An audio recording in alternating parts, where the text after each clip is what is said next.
Like me. Good to go. Good morning. If we can call the Economic Development Authority meeting to order for August 5th, 2025, and if we can, please. Director Anello, Oh, here. Director Joyce. Here. Director Derby. Here. Director Metz. Here. Director Elmas. Here. Vice Chair Fye. Here. Chairman Booth. Here. Thank you. This morning we have two items on the consent agenda: approval of our minutes from April 1st, 2025, and the end of the fiscal year financial report dated June 30 of 20. Discussion needed on the consent agenda. Hearing none, is there a motion for approval? Make a motion to approve the consent agenda. I second. Motion and a second. If we can have a vote, please. Director Anello. Yes. Director Joyce. Yes. Director Derby. Yes. Director Metz. Yes. Director Elmas. Yes. Vice Chair Fye. Yes. Chairman. Yes. Thank you. Next on our agenda is public comment. Seeing none this morning, I think we can move to the new business task. North side of Victory Boulevard, and I will turn it over to Kathy to make an introduction, put her on the spot, and then we can engage in the conversation. I went to the city retreat, and they were talking about the north side of Victory Boulevard. It's the largest piece of property that has no development on it yet, and they want to make sure that they develop in a correct, proper manner, that's consistent with what the people in the city want. So we talked about what the citizens would like to see in that property. People talked about businesses. People talked a lot about sidewalks and parks and playgrounds and recreational things. But it was also brought up by me and a few other people that all that costs money. And you have to have the money to make all that happen. Playgrounds are not cheap. A nice big playground's about $200,000. And, sidewalk, recreational facilities, they'd love to see a community recreational facility. And again, that costs money. So as the economic development person I was representing us, I was talking about we need to get some more businesses in here that would generate the taxes and the revenue that would help pay this. They talked about sidewalks. They talked about they don't want to see clear cut. If housing goes in there, they don't want to see clear cut going in. They talked about, what else did we talk about? We talked about lots of things. Ollie, what else did we talk about? Well, Ms. White, you are taking my thunder here.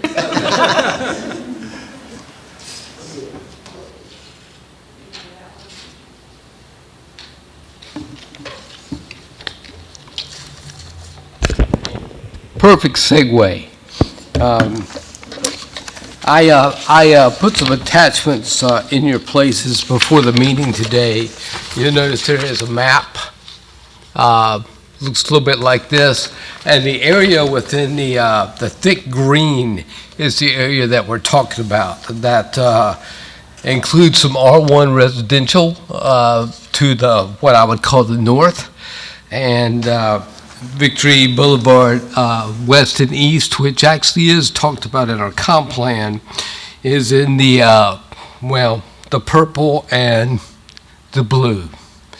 And those hash lines that you see in there are where our old plan unit development mixed use overlay district used to be.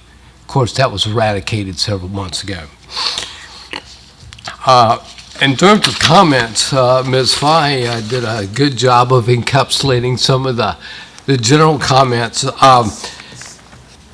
I've attempted on the second page there to sort of list a number of comments that were made specific to that. However, a lot of these categories can sort of merge together. So just keep that in mind.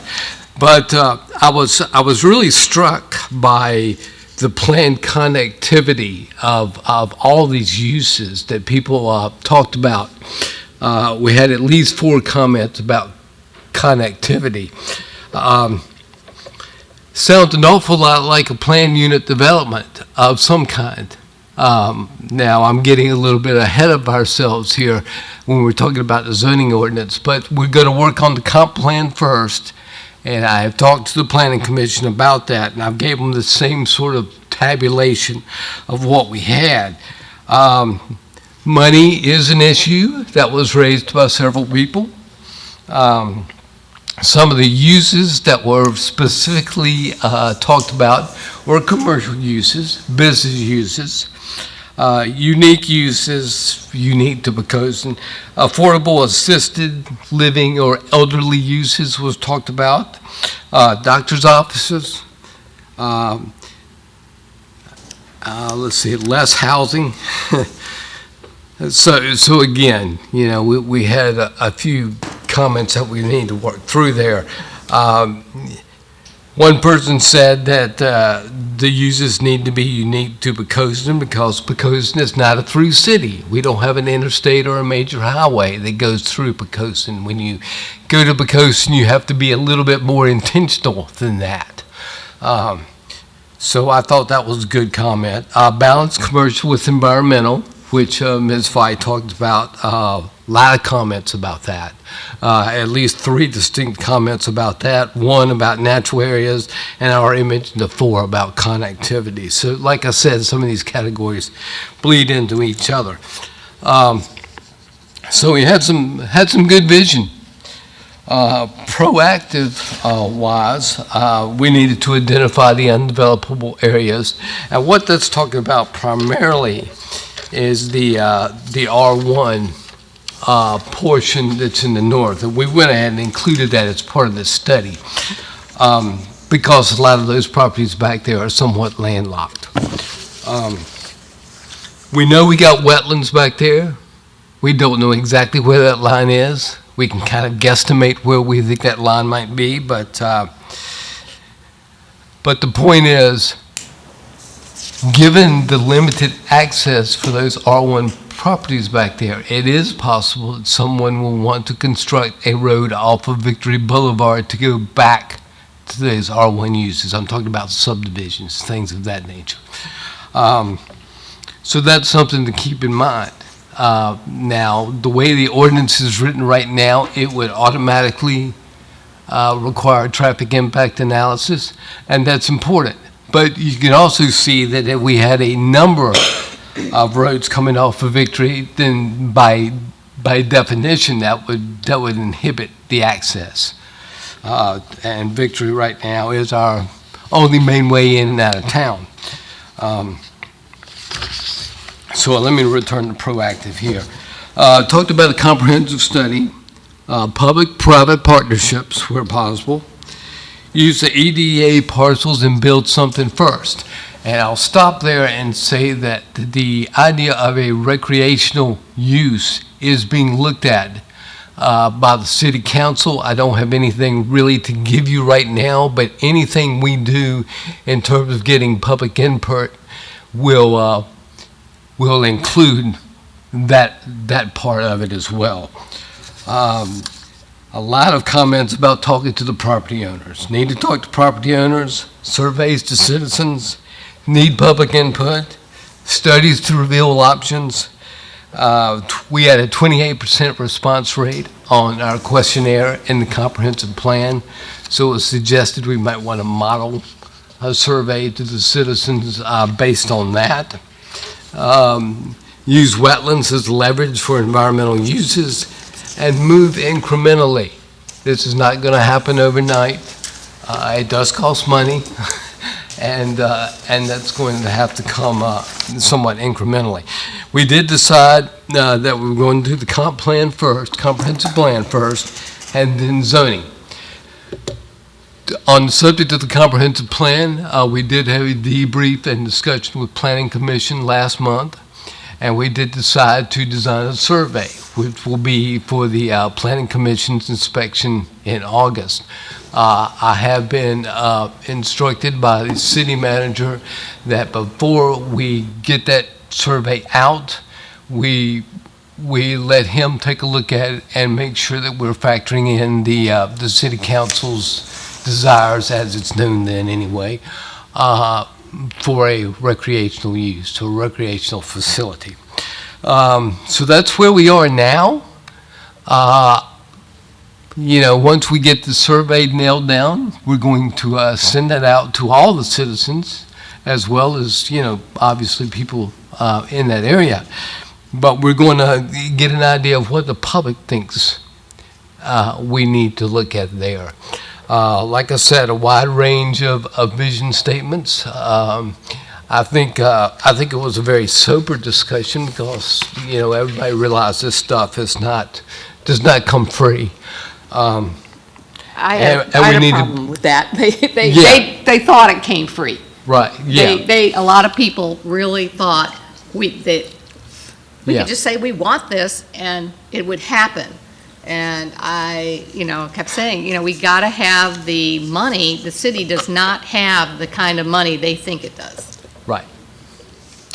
That's why I think moving incrementally is probably a good idea. One thing I wanted to mention, and Ms. Fye, you made me think of it, and just as soon as it came to me, it went. Oh, I know what it was. Several people pointed out that commercial is well and fine on the north side of Victory, but we have a number of vacant commercial spaces already in the city. So that wasn't thought out completely, but I think that we can pretty much connect the dots and say that, maybe we need to be cognizant of that before we start marketing that for commercial use. Like I say, more to come. But I'll be happy to take any questions you might have. Questions for Wally?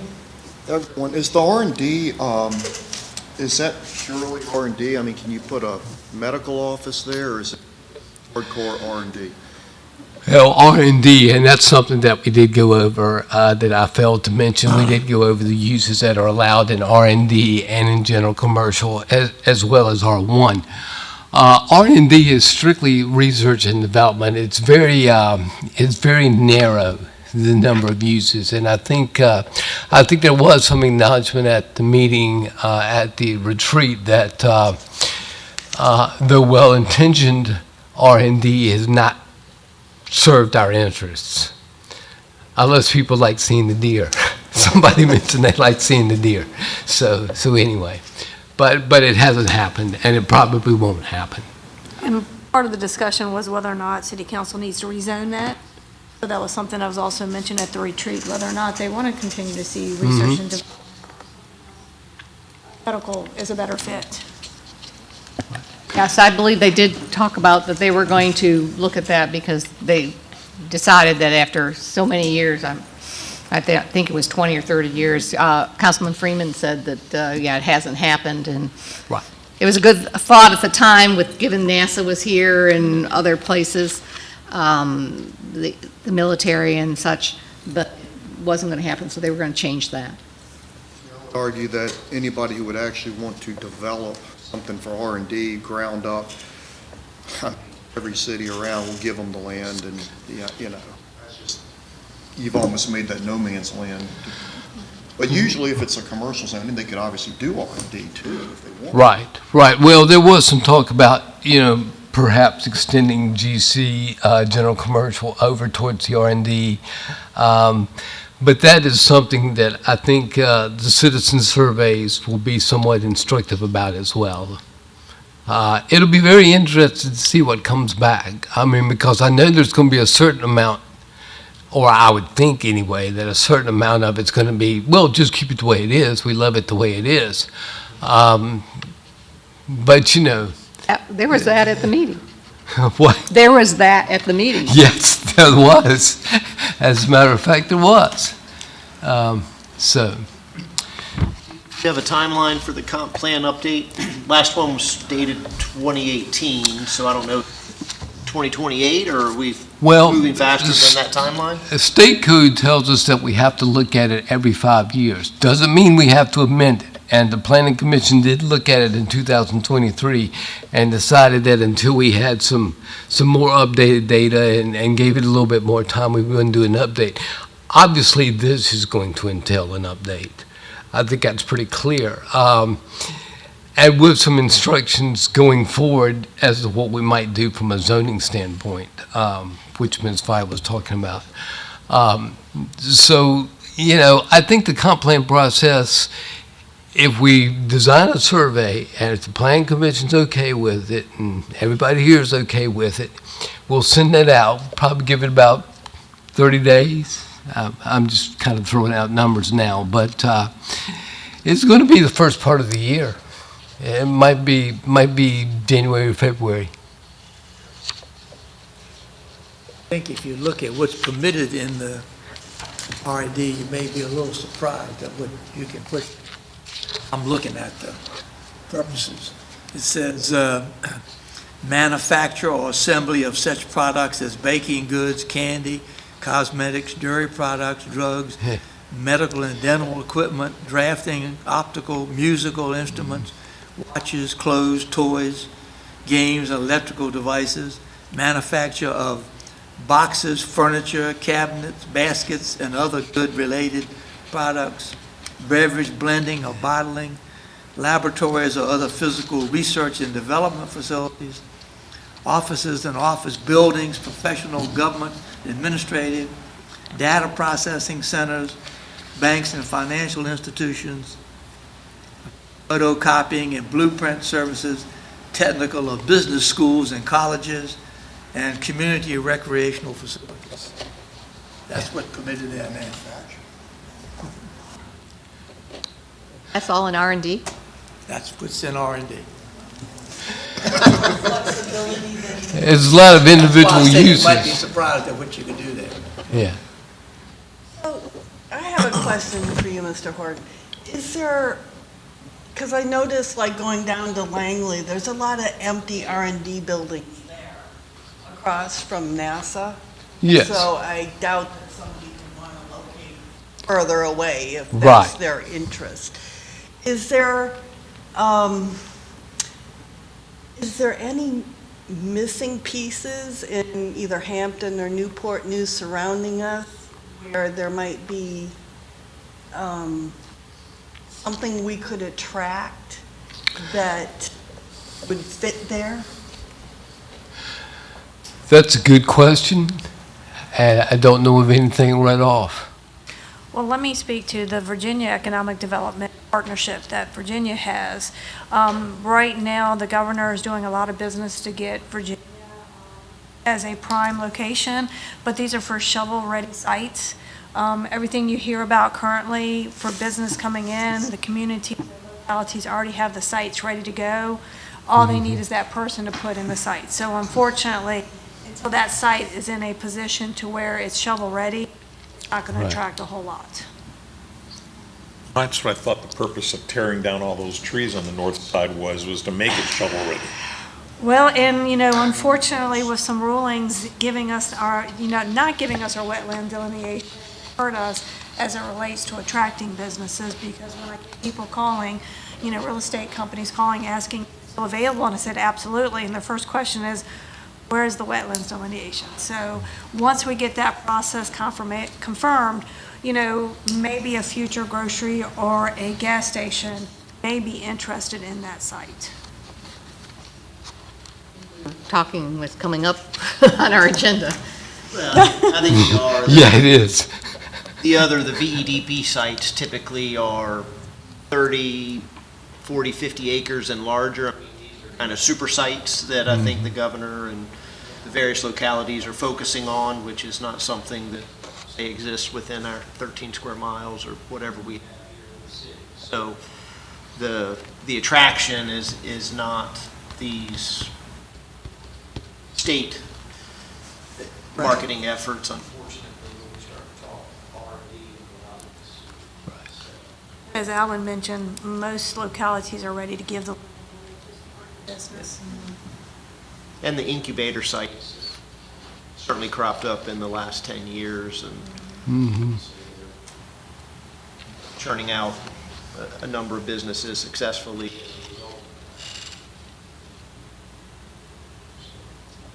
But we had the opportunity to have the Walmart Marketplace in there, and, you know, that just met with such, vocal objection. Of course, that was before we lost Farm Fresh and our independent pharmacy. And I mean, the whole idea there was to bring in a pharmacy and a gas station. I mean, if I can go to Sam's Club and pay 59 cents less a gallon than I can in Poquoson, guess what? It's worth going to Sam's or to Walmart to get my gas. You know, and then that loses tax revenue in the city of Poquoson. I really try to buy Poquoson. I'll go to Taylor's Do It instead of going to Home Depot and pay a little bit more. But 59 cents a gallon? I mean, it's ridiculous. And then one pharmacy, we had 2, we had 3, then we went down to 2, then we went down, it's like, now we're back to 1. You know, and we knew Rite Aid was gonna close.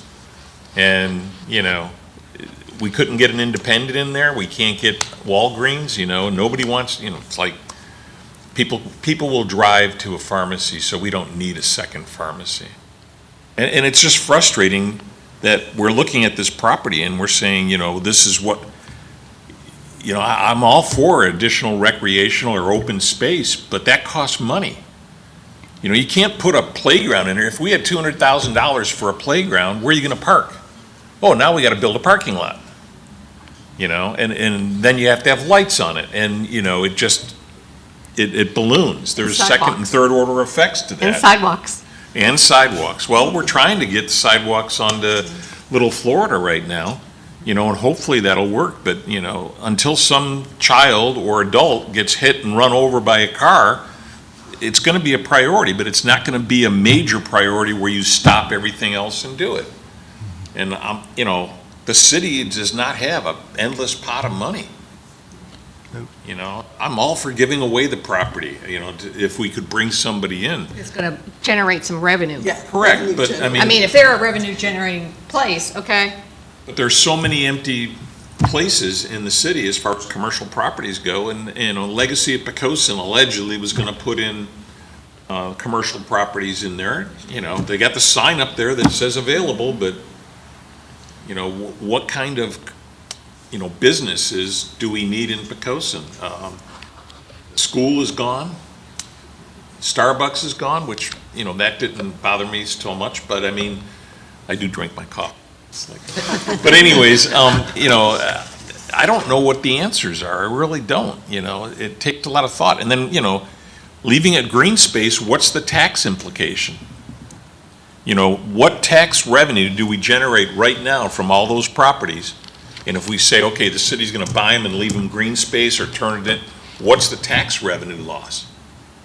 You know, it's, people were complaining about the Legacy of Poquoson. You know, okay, you wanna leave it green, but what's the tax implication? How much money are you gonna lose by just leaving it green space? You know, it's great, and then what do? You know, people don't go to Walmart Marketplace in Poquoson, they go to Walmart on 17. And I believe the mayor even said that when they had the discussion. It was like, I've seen you, and you at Walmart, and then you don't want to have the grocery store in Poquoson? Well, we've already got 2, we don't need a third one. Well, I don't know, I get frustrated when I see this. I'm sorry. So there's a lot of talk about the commercial vacancy in Poquoson. Say, all right, there's 2 big boxes that exist that obviously everyone has eyes on. But, I would be interested to see if there's any data that Hampton Roads Development Partnership could run on a commercial vacancy inside the city versus the other municipalities. And I would hazard a guess that you're not that far off of other localities' vacancy rates. That's just a personal observation of traveling not just through Virginia and other places that my business work carries me. the booming market of Research Triangle. You've got vacancies everywhere you turn around. And so it's not, I don't think anyone's insulated from vacancies, particularly in this post-COVID world. Smaller offices, less office space, not even having business offices connected with companies using these hot seat co-working type of environments to meet that administrative office needs that many businesses have. I just think that the times are a little different. And comparing it to a 10-year-old model pre-COVID that everyone had a home office and everyone showed up at the office and their work occurred between 9 and 5 in an office environment. And so I'd be interested to see if there is any regional data that just benchmarks us against other localities. Okay, we'll be working on that. No, Tanya, you've been working on trying to, I mean, I get people asking me, can we get an Aldi's? Can we get a Lidl? Can we get a Trader Joe's? I mean, that is the footprint you're looking at. Because the big grocery stores will not fit into the old Farm Fresh. Right. They will not. And it's, you know, Well, Food Line built their own building because they were across the street where Taylor's was, and it was just too small. they won't even answer you. They will not. I have tried to, they have a simple website, just, email us. I email them once a month, and I get no response from it. But the Virginia, I could attempt, but it's also having the owners of the Farm Fresh come to the table and see if they can track something, because that's, again, there's the partnership that we need, is that we need Browns to reach out to establishments to see if they can work out a leasing deal that's attractive for both the Browns and for the establishment coming in. So from that standpoint, it's still vacant. We hope to bring something in, but right now we have not heard of anybody actually putting pen to paper. Is Farm Fresh still paying I a don't lease think on the I think property? that's over. That was over about a year ago. Well, I know they moved out a year ago in April, but that was one of the problems with the previous Farm Fresh. They were still paying rent on the property, and then once that stopped, it was, okay, that gave Browns an incentive to get somebody in there. And so that has stopped. Oh, it has, okay. Yeah, because they had that temporary McDonald Garden Center set up in the parking lot. It was, They yeah. had something inside for a short while. well, it wasn't, you couldn't go in, it just kind of like looked like you could. Oh, You couldn't, because I tried to go in. oh, okay. Oh, well, let's go see what's in here, and no. It was just a facade. Final question that I have, I think when the surveys went out back in 2016, 2017, I do believe that there was an economic development section connected in the community survey. Is Yes. the intent to include something similar to that again? Well, we'll certainly have an economic development portion of it because the overall, I mean, we're asking people for their vision, but we will obviously try to steer them into answering certain questions. Good to know, because it'd be interesting to see how the sentiments have changed, if there's Yeah, would be, or different will thoughts be. in that. Yeah. Any other questions for Wally at this time? Thank you for reporting out. Thank you. Well, thank Kathy, y'all. for You know, joining. I never get to talk to y'all all that much. It's, You're welcome anytime. it's always a pleasure. You're welcome anytime. We do have one item under old business for wetland delineation update, Tanya. Okay. Directors, in your package, there's just a quick memo letting you know where we're at with the delineation. Currently, we're trying to schedule a meeting for the corps to come here, meet with staff, meet with Donald, meet with WSSI, go over the history of the property, kind of give them the backstory of why it was cut to begin with, why we initially cleared it, we had approval, and go through that iteration. We're working on getting those dates currently, with hopefully having that in August. So that's all I have for that one. We're basically at the mercy of the court right now, trying to get some dates established. We do have state approval at this point. Oh, we have For state wetlands. approval. We do We have have state DEQ, approval. yes. Okay. So the And state, at the this state point- has said it's dry, Correct. but we need it from the Corps of Engineers? Is that what we're waiting on? Correct. So there potentially is a fork in the road where the Corps can show up and say, we no longer have jurisdiction on this property because it does not meet the finely defined bubble that the Supreme Court ruling pushed them back into. The Corps, at least since that ruling came down, has been pretty quiet on anything that doesn't have an active permit for construction that it's soliciting, because they don't necessarily want to play their hand one way or the other unless there's an active development connected. So they could Fortunately. just keep pushing the date on and on and on. Or choose not to and respond, on. or, yeah.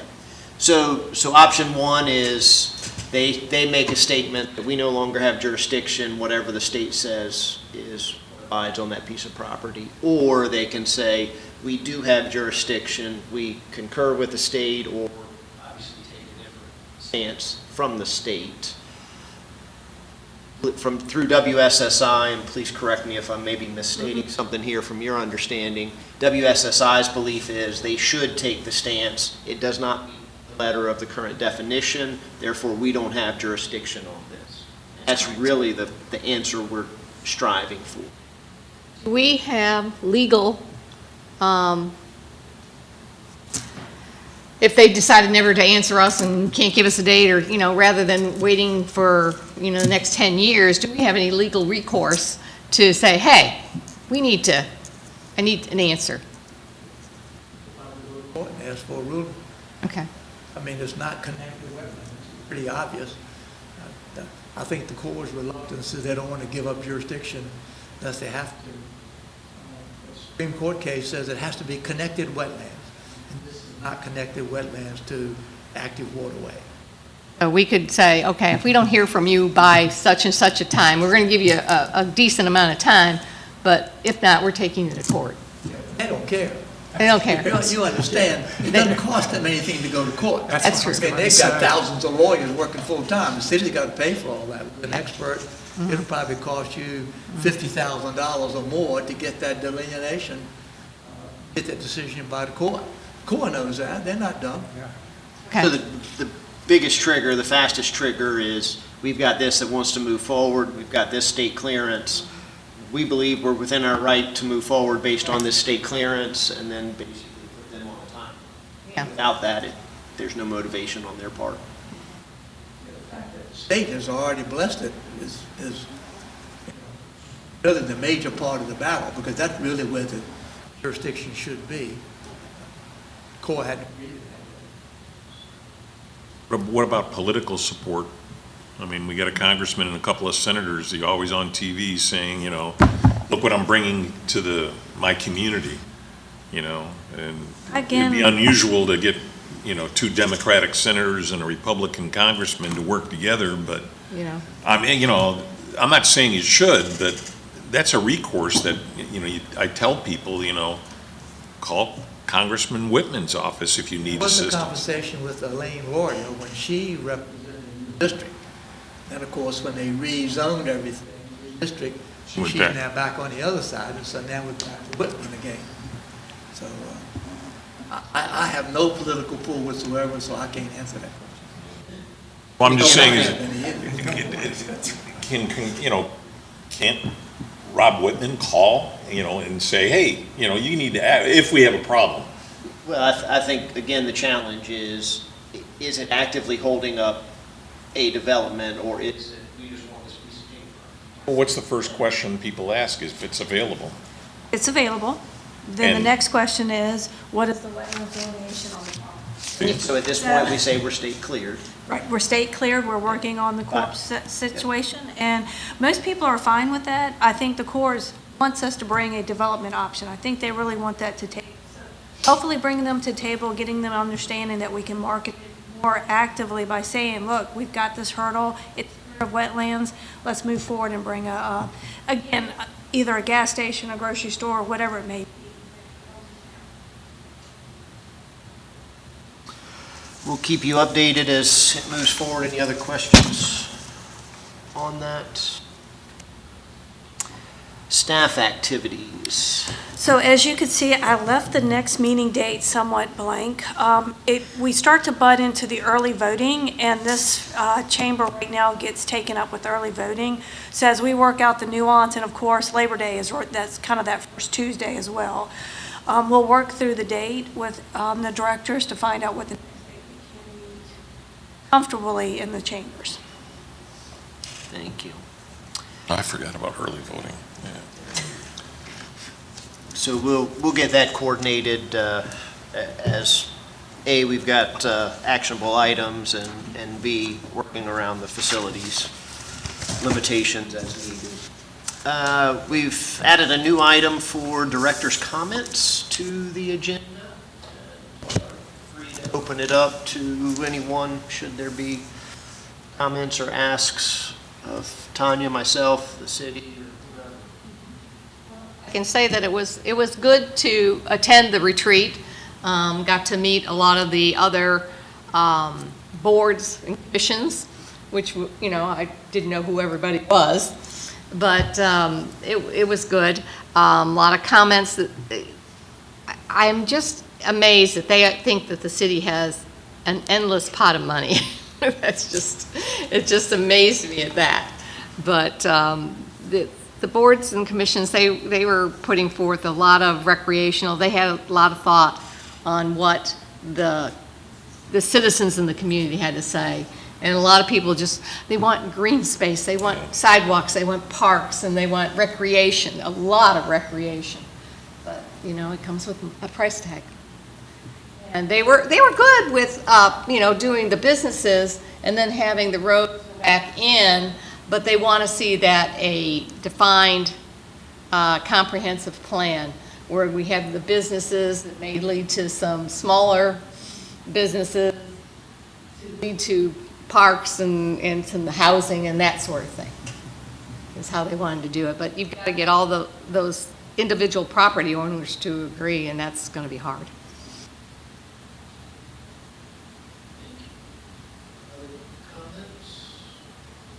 What do we know about the status of with project as far as the bridge goes?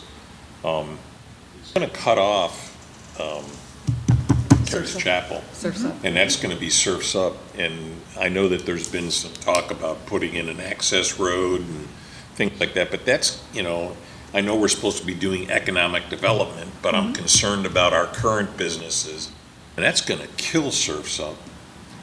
Correct. So we did meet with, staff met with the business owner, because he owns the Lighthouse building I like to refer to, Vector, as well as Surf's Up. Right. He's amenable to putting an access road in there.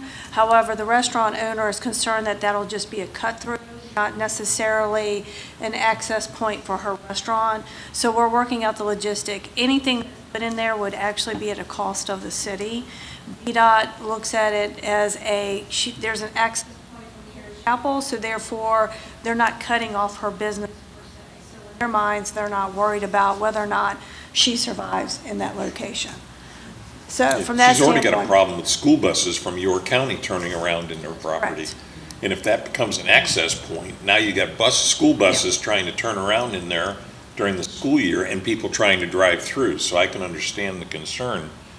But the business owner is willing to work with the Right. city to figure out what that means for her, whether or not we can access just to Poquoson and then cut off York County. You're But- talking about a whole year that's going to be cut off or Correct. more. That's a real And I'm, shame. separate from that, I'm worried about our other businesses. Mr. Anna's, Oh, sure. 185, they all get wonderful business from NASA Langley, and that's going to be interesting to see what happens. Yeah, I had never even thought about that's going to cut off the city itself. So, the lunch crowd from NASA Langley. Correct. Is that just during construction? During the construction, they said it's going to cut off access for about a year. 2027, I heard 2027. To Carey's Chapel, right? Yeah, Cherry Correct. Chapel, but With Creek is going to be open. With Creek will be Yes. open, but they'll be shutting it down throughout the day. So the access point for lunch will not, they're not going to come in here and wait in line. It's already bad Right. now. Oh. Queue up, yeah. Yes. You go to the other restaurants on the other side of the river, the Mexican places, they're packed at lunch because they don't want to come to Poquoson. They used to. I know, but, and it's not just that, it's, they stop at Food Line to pick up some groceries, or they, you know, the through traffic is going to be impacted for sure. Absolutely. Looking at a meeting of, not on the Tuesday, the 2nd. That is correct. It will not be the 2nd. The 9th would probably be the earliest option. And we don't have another facility.